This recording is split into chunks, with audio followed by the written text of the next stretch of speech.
Warahmatullahi wabarakatuh. Alhamdulillahillazi hadana li hadza wa ma kunna linahtadiya. Alhamdulillahillazi hadana li hadza wa ma kunna linahtadiya laula an hadanallah. Asyhadu an la ilaha illallah wahdahu la syarikalah wa asyhadu anna Muhammadan abduhu wa rasuluh. Allahumma salli wa sallim ala sayyidina Muhammadin wa alihi adada ni'amillahi wa ifdalih. Rabbi a'udzu bika min hamazati syayatin wa a'udzu bika rabbi ay yahdurun.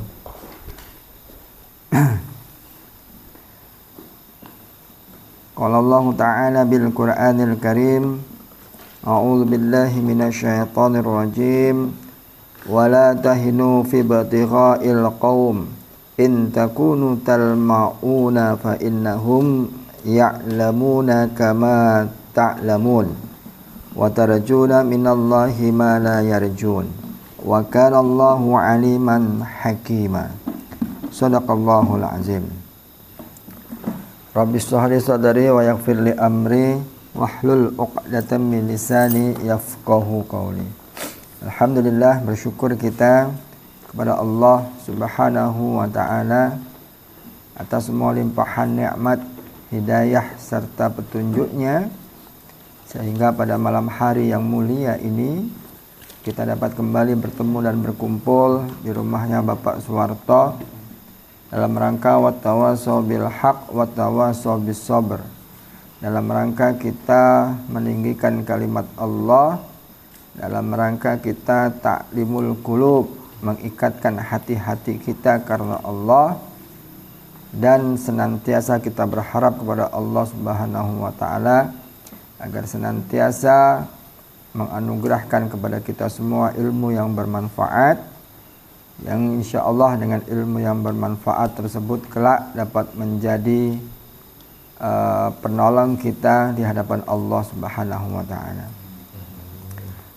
Dan kita senantiasa memohon kepada Allah agar diberikan pemahaman yang utuh tentang syariat Islam, tentang ajaran Islam, agar kita senantiasa termasuk orang-orang yang thalibul ilmi, yang senantiasa mempelajari ilmunya Allah Subhanahu wa ta'ala, karena memang sudah menjadi kewajiban bagi seorang muslim, seorang mukmin untuk senantiasa mengupgrade dirinya dengan ilmu-ilmu agama.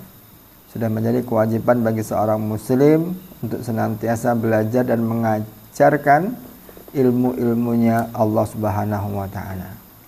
Bahkan Rasulullah SAW ketika pertama sekali menerima wahyu dari Allah Subhanahu wa ta'ala, itu pun hakikatnya adalah senantiasa kita disuruh membaca. Iqra bismi rabbikal ladzi khalaq. Bacalah dengan nama firman Tuhanmu. Jadi dari situ juga hakikatnya adalah umat Nabi Muhammad SAW itu hendaknya diperintahkan untuk senantiasa menambah ilmu-ilmunya, terutama adalah ilmu agama.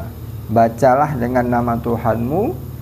Baca apapun kondisi yang kita temui, apapun keadaan yang kita lalui, itu hendaklah diambil hikmah dan pelajarannya. Dan mudah-mudahan kita nanti kelak termasuk ke dalam golongan orang-orang yang sabar dan orang-orang yang pandai bersyukur dengan nikmat-nikmat Allah Subhanahu wa ta'ala.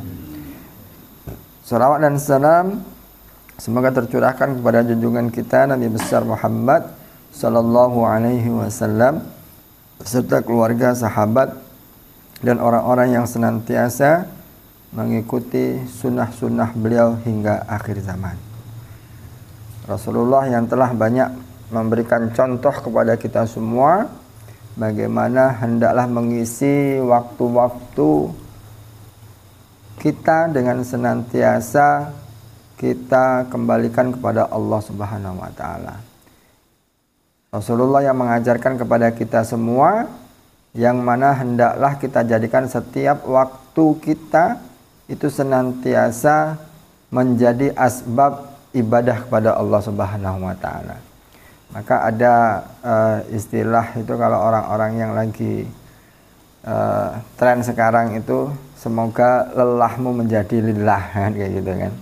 Nah, jadi itu salah satu ungkapan bahwa setiap kondisi apapun waktu kita hendaklah itu menjadi karena Allah Subhanahu wa taala.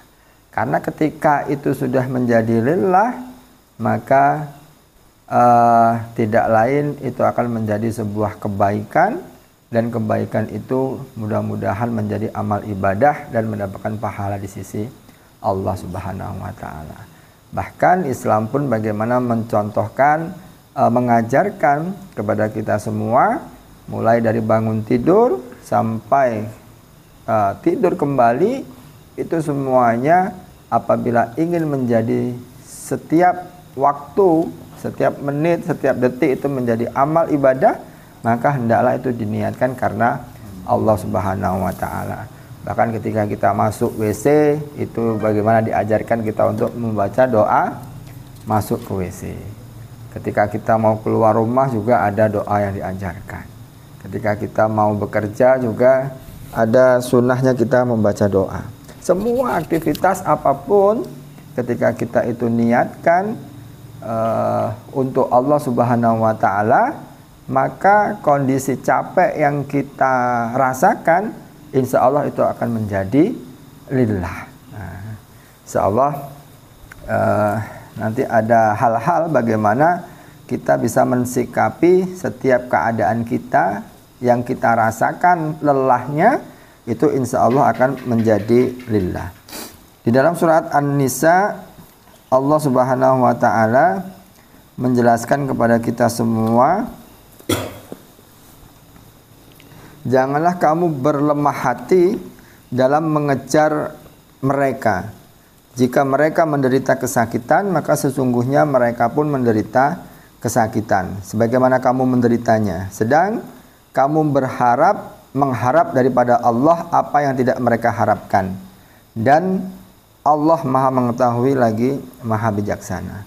Nah, surat ini An-Nisa ayat 104 ini mengajarkan kepada kita bagaimana kita jangan lemah, jangan merasa lelah dalam menghadapi berbagai macam persoalan-persoalan. Bahkan ketika kita berhadapan dengan musuh pun itu jangan sampai kita menjadi lemah, gitu kan? Karena rasa lelah yang kita rasakan.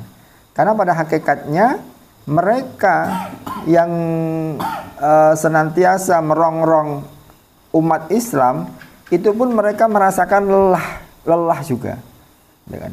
Mereka yang menentang umat Islam itu juga merasakan rasa sakit juga, gitu kan? Rasa lelah, rasa sakit itu juga mereka rasakan sebagaimana yang kita rasakan. Dan di sini Allah memotivasi bagi orang-orang yang beriman, hendaklah kondisi lelahmu itu jangan menjadikan kamu lemah dan malas untuk menghadapi serangan-serangan mereka, gitu kan? Karena kelemahan hati ini akan mengakibatkan kelemahan tubuh kita. Nah, jadi kalau kita sudah hati ini sudah merasa lemah, maka tidak ada reaksi dari tubuh kita ini untuk bangkit istilahnya itu. Nah, sehingga dengan kelemahan tubuh itu juga akan melemahkan perjuangan kita, perjuangan dalam menghadapi musuh-musuh umat Islam. Tetapi hendaklah kita dituntut untuk menjadi kuat dan bersemangat, sehingga Allah menyebutkan suatu hal yang akan menguatkan hati kaum mukminin dengan menyebut-nyebut nama kita di sisi Allah Subhanahu wa taala. Jadi apapun yang menimpa kita berupa kesedihan, kelelahan, luka dan lain sebagainya, maka hal itu juga akan dirasakan oleh musuh-musuh yang memang saat ini sedang merongrong umat Islam. Mungkin saat ini lagi rame-ramenya apa itu istilahnya itu ya, yang di Batam itu, gitu kan, yang dirempang gitu kan. Ya, itu lelah antara orang yang mau menggusur gitu kan, dan masyarakat yang bertahan, yaitu insya Allah sama-sama lelah gitu kan. Tetapi ketika masyarakat di sana itu meniatkan itu karena Allah Subhanahu wa Ta'ala, ya insya Allah itu akan menjadi sebuah amal kebaikan. Karena memang mempertahankan hak gitu kan, walaupun karena ada aturan-aturan lain mungkin yang ingin merampas haknya gitu kan, karena itu masih menjadi perdebatan gitu kan, itu masih menjadi perdebatan. Tetapi intinya ketika kita mempertahankan hak kita, itu juga merupakan sebuah anjuran yang diajarkan oleh agama kita. Ketika kita memperjuangkan dengan penuh apa istilahnya tuh, sekuat tenaga, maka dua pilihannya. Apakah kita menang mempertahankan hak itu, atau kita justru akan syahid dalam mempertahankan hak itu. Dan dua-duanya itu merupakan kebaikan bagi seorang mukmin. Ketika dia syahid, maka itu pun akan menjadi kebaikan bagi dirinya, dan insya Allah akan diganjar surga oleh Allah Subhanahu wa Ta'ala. Dan ketika dia memperoleh kemenangan, itu pun juga merupakan sebuah kebaikan. Kemudian dalam mempertahankan ataupun dalam melakukan apapun, hendaklah kita senantiasa berharap sesuatu itu di sisi Allah Subhanahu wa Ta'ala. Kita tidak mengharapkan kepada selain Allah Subhanahu wa Ta'ala. Karena orang-orang yang memusuhi umat Islam, orang-orang yang merongrong umat Islam, itu dia berharap kepada kekuatannya, dia berharap kepada perlengkapan senjatanya. Tetapi bagi orang mukmin, berharapnya itu adalah kepada Allah Subhanahu wa Ta'ala. Sehingga ketika harapan itu disandarkan kepada Allah Subhanahu wa Ta'ala, maka insya Allah itu akan menjadi sebuah ketenangan, akan menjadi sebuah kebahagiaan yang dirasakan oleh orang mukmin itu sendiri, gitu kan. Dan semua itu pastilah dalam kondisi lelah, gitu kan. Bagaimana Rasulullah pun dulu ketika mendakwahkan Islam, ketika mengajak orang-orang kafir Quraisy untuk menerima ajaran Islam, itu pun dilakukan dengan berpeluh-peluh kelelahan, gitu kan. Tetapi yang membedakannya apa? Karena yang dilakukan Rasulullah itu adalah kebaikan, maka itu akan menjadi lillah, karena Allah. Dan karena Allah itu menumbuhkan rasa kebahagiaan, menumbuhkan rasa ketenangan di dalam dirinya, gitu kan. Ketika rasa capek yang kita lakukan itu bukan karena Allah, maka itu justru akan menjadi hati kita itu apa istilahnya itu ya, gelisah, gitu kan. Hati kita itu apa, kalau orang lagi banyak masalah itu stres atau apapun gitu kan. Kemudian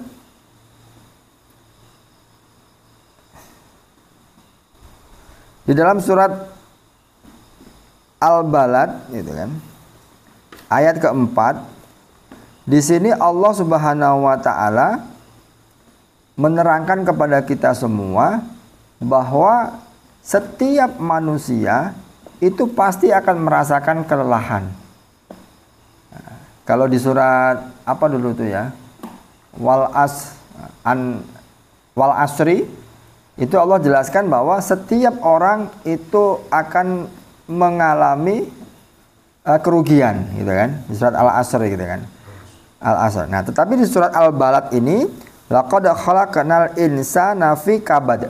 Di sini Allah menerangkan kepada kita semua bahwa pasti manusia itu akan berada dalam kondisi lelah, susah payah, gitu kan. Laqad khalaqnal insana fi kabad. Sungguh kami telah menciptakan manusia berada dalam keadaan susah payah, gitu. Hidupnya dalam keadaan susah payah, capek, letih, gitu kan. Nah, itu janji Allah Subhanahu wa Ta'ala. Nah, dalam kondisi itu Yang membedakan adalah keimanan dia kepada Allah Subhanahu wa taala. Ketika rasa capek, lelah, gitu kan, letihnya itu tidak disandarkan kepada Allah Subhanahu wa taala, maka itu tidak akan menjadi lillah. Kalau kata orang sekarang itu kan, semoga lelahmu menjadi lillah, gitu kan. Nah, di dalam ayat ini Allah tidak mengkhususkan lelah itu terjadi bagi orang kafir saja, tidak. Tetapi Allah menggunakan kata insan, manusia. Artinya manusia itu ya muslim, ya kafir, itu akan mengalami rasa lelah. Baik itu laki-laki, perempuan, baik itu tua, anak-anak, semua yang namanya manusia itu pasti akan mengalami rasa lelah, letih, capek, gitu kan. Bahkan rasa-rasanya itu kayak digebuki wong sekampung bahasanya wong itu kan. Nah, itu kan. Nah, kalau udah dalam kondisi itu, ya disitulah nanti niat orang itu akan diuji, gitu kan. Apakah dia melakukan aktivitas itu karena Allah atau mungkin karena materi, atau mungkin karena uang, gitu kan, atau mungkin karena wanita atau segala macam, gitu kan. Maka ketika aktivitas rutin yang kita lakukan seperti ini, ya salah satu ujian kita juga rasa lelah, gitu kan. Rasa lelah kita beraktivitas, rasa letih kita seharian, gitu kan, mencari nafkah barangkali. Belum lagi ditambah mungkin kondisi cuaca yang tidak menentu, gitu kan. Ini pun juga akan menjadi ujian tersendiri bagi kita semua, gitu kan. Dimana apakah kita mampu melewati ataupun melawan rasa lelah, rasa letih ini untuk terus bangkit dan melakukan aktivitas dakwah, atau justru kita berhenti menyalahkan kondisi letih kita. Wah, aku kesel tenan itu kan. Gitu kan. Orang iso mangkat. Nah, tapi giliran nenek apa ibaratnya? Giliran nenek tontonan. Giliran nenek tontonan mangkat itu kan. Wah, ini kan. Atau apapun lah gitu kan. Ketika kita berniat melakukan kebaikan-kebaikan, yaitu tolak ukurnya gitu kan. Rasa lelah, letih itu pasti semua kita akan merasakan hal yang sama, gitu kan. Mulai sejak kapan manusia itu merasakan capek? Ya mulai sejak lahir. Dari mulai lahir manusia itu sudah merasakan lelah. Dari bayi yang baru mau keluar itu pun sekuat tenaga dia ibaratnya, gitu kan. Badan yang besar keluar dari tempat yang kecil, gitu kan. Itu pun sudah merasakan lelah, letih. Sangke kita tidak tahu itu kan. Taunya nangis, gitu kan. Nah, belum lagi dia mulai belajar berjalan. Itu pun dia dalam kondisi susah payah. Karena jatuh, gitu kan, merangkak-merangkak, mau tegak jatuh lagi ya. Dari mulai bayi lahir sampai kita mati kembali kepada Allah Subhanahu wa taala, itu semua orang Allah katakan pasti akan mengalami lelah, letih, gitu kan.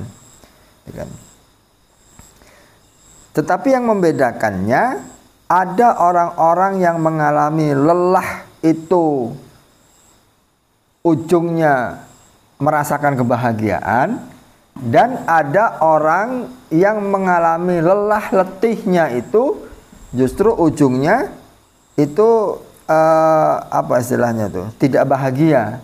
Ya, tidak bahagia itu ya apa istilahnya tidak bahagia ini?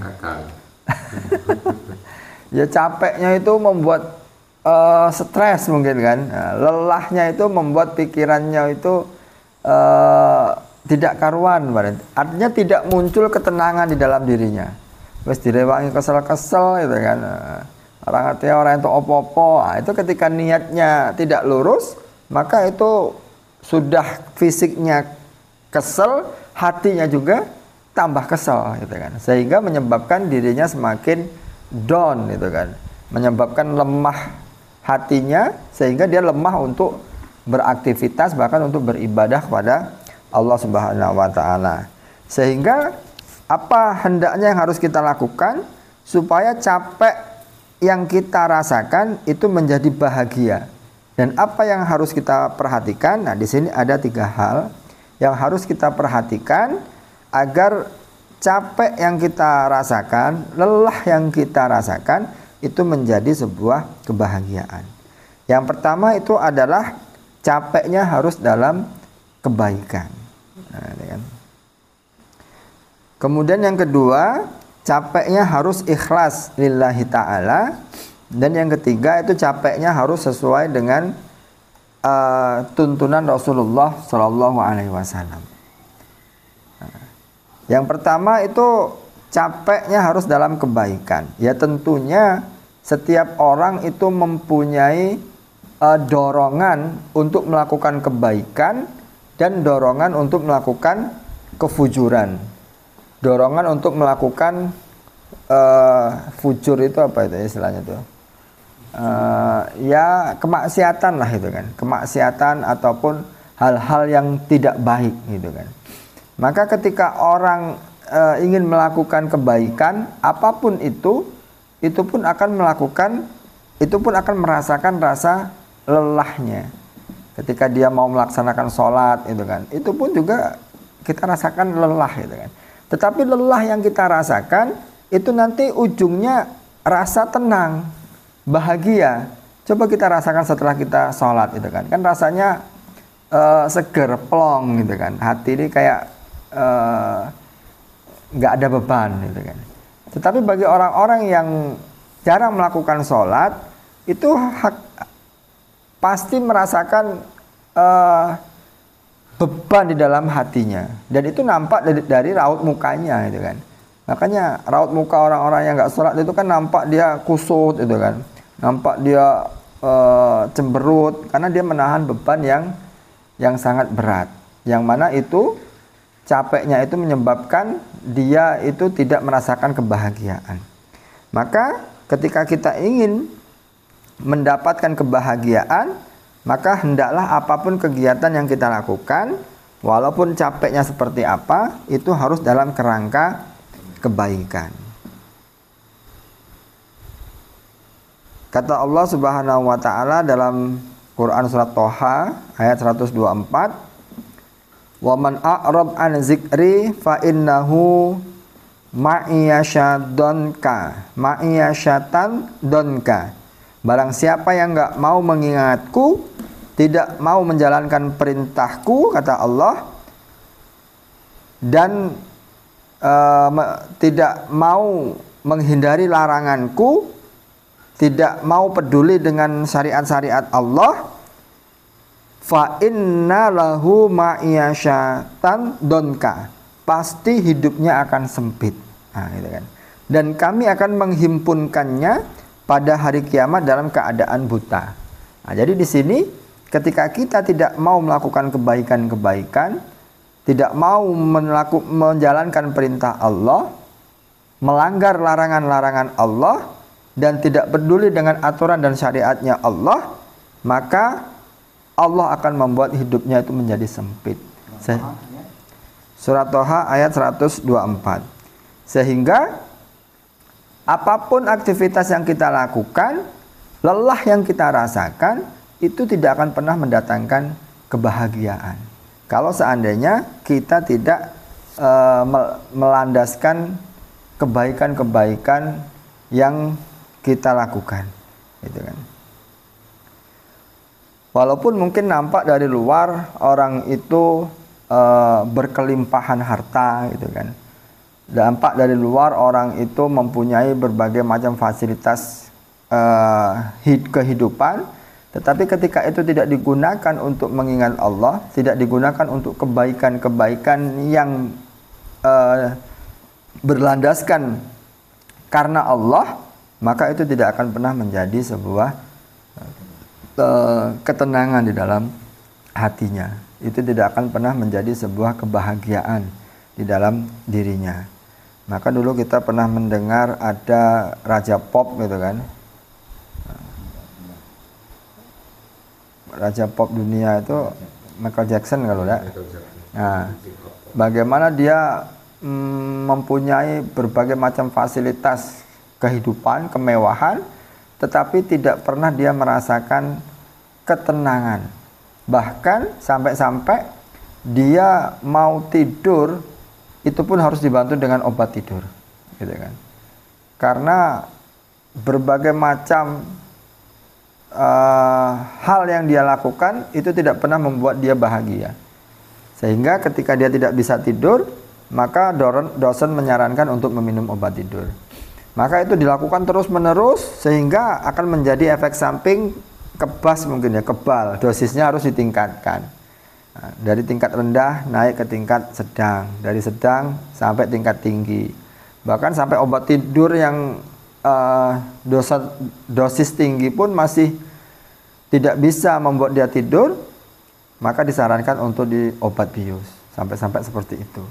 Maka itu terus obat bius sehingga sampai-sampai dosisnya itu kelebihan, overdosis, bahkan sampai meninggal dunia. Nah, itu gambaran bagi orang-orang yang mungkin dia capek itu kan, dalam bernyanyi, dalam bergerak, wah itu juga capek. Tetapi karena capeknya itu tidak dalam kebaikan, itu yang menyebabkan tidak tumbuh rasa kebahagiaan di dalam hati kita. Nah, kalau kita niatkan segala sesuatu capeknya itu karena kebaikan, nah, kita duduk macam tidur itu kan. Nyenyak duduk itu kan. Nah, itu berarti saking nikmatnya. Itu saking nikmatnya Allah berikan kebahagiaan gitu kan. Nah, maka bersyukurlah kita gitu kan apabila kita masih diberikan kesempatan untuk senantiasa melakukan kebaikan-kebaikan gitu kan. Sehingga capek yang kita rasakan, letih yang kita rasakan, ketika itu kita niatkan dalam kebaikan, maka insya Allah itu akan mendapatkan lillah gitu kan. Dan lillah itu, untuk mendapatkan lillahnya Allah, maka capeknya itu harus dalam kebaikan-kebaikan. Nah, maka ketika ada istilah moga lelahmu menjadi lillah, yaitu lelahnya harus dalam kebaikan. Kalau lelahnya itu niatnya apa istilahnya itu ya? Ya insya Allah itu cuman niat itu tadi. Ketika kita bekerja niatnya hanya untuk mengumpulkan harta, ya mungkin kita akan mendapatkan, gitu. Tetapi tidak akan menjadi lillah. Tapi kita ketika bekerja niatnya untuk menafkahi keluarga, untuk memberikan kebaikan kepada anak istri kita, insya Allah mudah-mudahan itu akan menjadi sebuah lillah, kebaikan di sisi Allah Subhanahu wa Ta'ala. Kemudian yang kedua, capeknya itu harus ikhlas. Nah, walaupun kita melakukan kebaikan, tetapi kalau tidak diiringi dengan rasa ikhlas di dalam hati kita, itu justru akan menjadikan hidup kita juga tidak bahagia. Justru akan menjadikan hidup kita juga gelisah gitu loh, gitu kan. Kita sudah melakukan kebaikan, tapi tidak ikhlas, gitu kan. Wah ya belum bahagia, gitu kan. Karena unsur untuk mendapatkan lillah tadi, selain kita melakukan capeknya untuk kebaikan, yang kedua itu capeknya harus dengan ikhlas. Harus kita niatkan karena tidak mengharapkan pemberian orang dan tidak mengharapkan ucapan terima kasih. Nah, gitu kan. Nah, itu insya Allah baru ikhlas. Tanpa pamrih. Tapi kalau kita masih mengharapkan pemberian orang dan masih mengharapkan ucapan terima kasih, nah yaitu nanti efeknya kita kecewa. Maka sering kita melakukan kebaikan dengan menolong orang, bahkan mungkin membantu orang, bahkan mungkin mengeluarkan infak, sedekah gitu kan. Ketika kita mengeluarkan infak sedekah itu kepada orang, dan orang itu apa istilahnya melengos saja tanpa ngomong apa-apa kepada kita, dan kita tidak mempermasalahkan itu, ya insya Allah mudah-mudahan ikhlas tercermin di dalam diri kita. Tetapi ketika kita memberikan orang, biasanya kan kalau di kota-kota itu ya apa istilahnya itu ya pengemis, ya mungkin pengamen gitu kan. Nah, kita ngasih, dia tidak ngucapin terima kasih. Nah, mungkin sekali masih kasih, besok dikasih lagi, yang ketiga, ngasih terus dia tapi tidak terima kasih. Nah, itu udah mulai itu kan. Ada kan? Nah, udah mulai berarti niat kita itu sudah bukan karena Allah, karena mengharapkan ucapan terima kasih gitu kan. Nah, jadi makna ikhlas itu kita tidak mengharapkan balasan dan juga tidak berharap ungkapan terima kasih. Apapun itu, kita menolong orang yang mungkin di jalan, biasanya kalau kita sering jalan itu ya kendaraannya mungkin macet atau apa, kita harus bantu doa ya. Kaum Ansor mungkin ya, ketika kaum Ansor itu menolong saudaranya kaum Muhajirin gitu kan. Nah, itu beliau berikan hartanya dibagi dua gitu kan. Bahkan istrinya pun kalau ada yang mau karena rata-rata punya lebih dari satu gitu kan orang dulu gitu kan. Nah, kalau ada yang mau satu diceraikan gitu kan. Nah, sampai-sampai di situ, dan mereka memberikan itu tidak karena ingin mengharapkan balasan, tetapi semata-mata karena mengharapkan ridhonya Allah Subhanahu wa taala. Dan mereka melakukan itu juga bukan semata-mata karena ingin ucapan terima kasih dari orang-orang yang telah diberikan. Maka ini salah satu contoh yang sangat baik yang harus kita contoh, bagaimana kita bisa menjadikan rasa capek kita itu ikhlas karena ukur keikhlasan itu sendiri.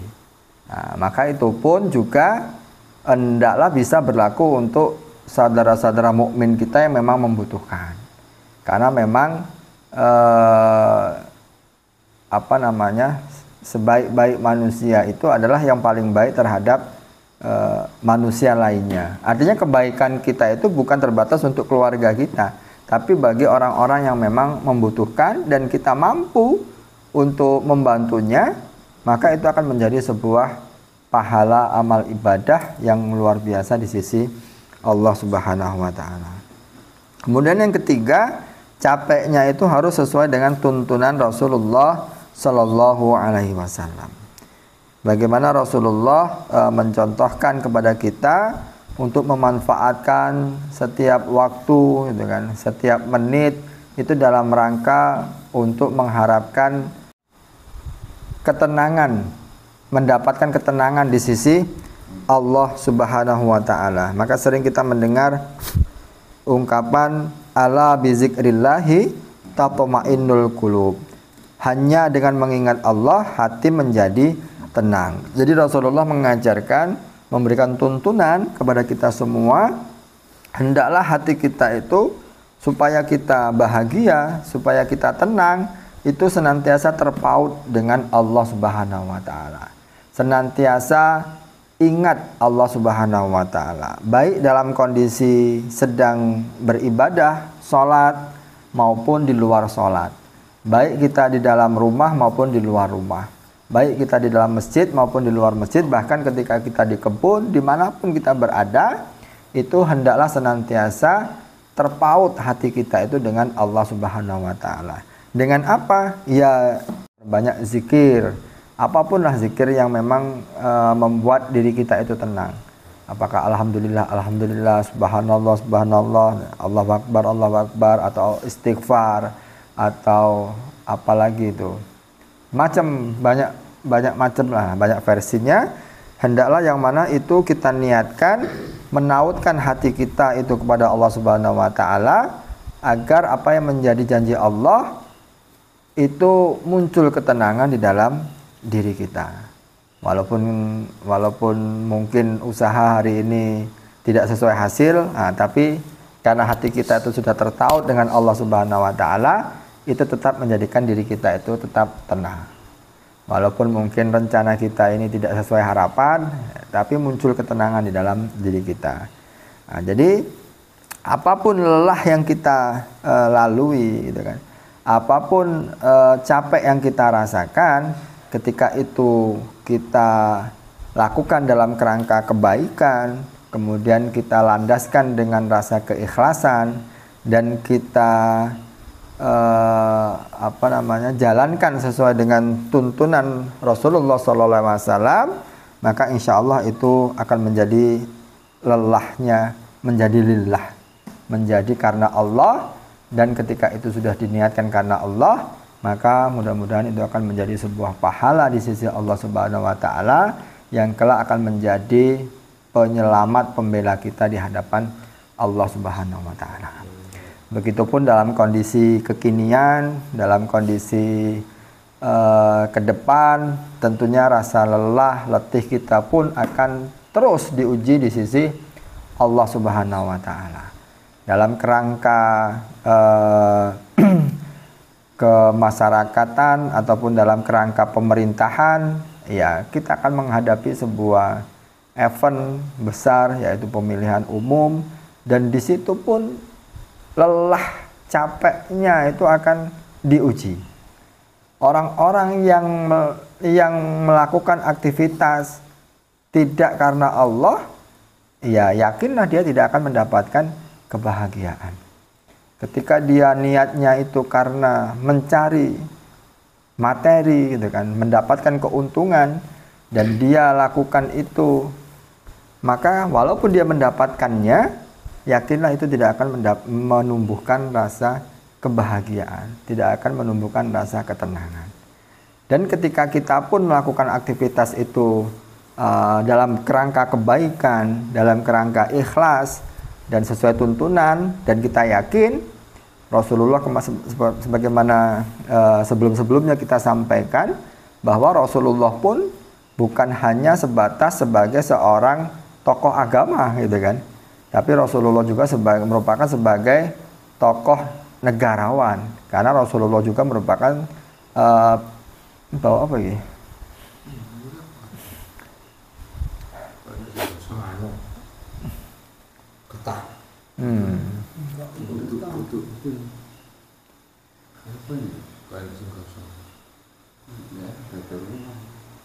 Apa minyak?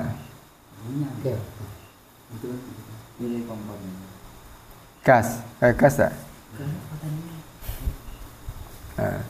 Jadi Rasulullah pun memberikan contoh bagaimana kita berperanan aktif dalam masuk ke pemerintahan, karena ketika pemerintahan itu sudah diisi oleh orang-orang yang amanah, orang-orang yang beriman dan taat kepada Allah, maka itu akan melahirkan kebijakan-kebijakan, akan melahirkan kemaslahatan bagi seluruh masyarakat. Dan ini juga merupakan tuntunan. Makanya kita berperanan aktif itu bukan semata-mata karena kita mengejar jabatan, bukan semata-mata kita mengejar kedudukan, tetapi betul-betul karena kita ingin melakukan kebaikan, sehingga kita kuatkan dengan keikhlasan kita, dan kita lakukan sesuai dengan tuntunan yang Rasulullah contohkan. Mudah-mudahan ini pun akan menjadi sebuah amal ibadah kita di sisi Allah Subhanahu wa taala. Demikianlah, mohon maaf apabila ada ketidakteraturan dalam penyampaian. Pada Allah mohon ampun. Hadanallahu wa iyyakum ajmain billahi fi sabilil haq. Wassalamualaikum warahmatullahi wabarakatuh.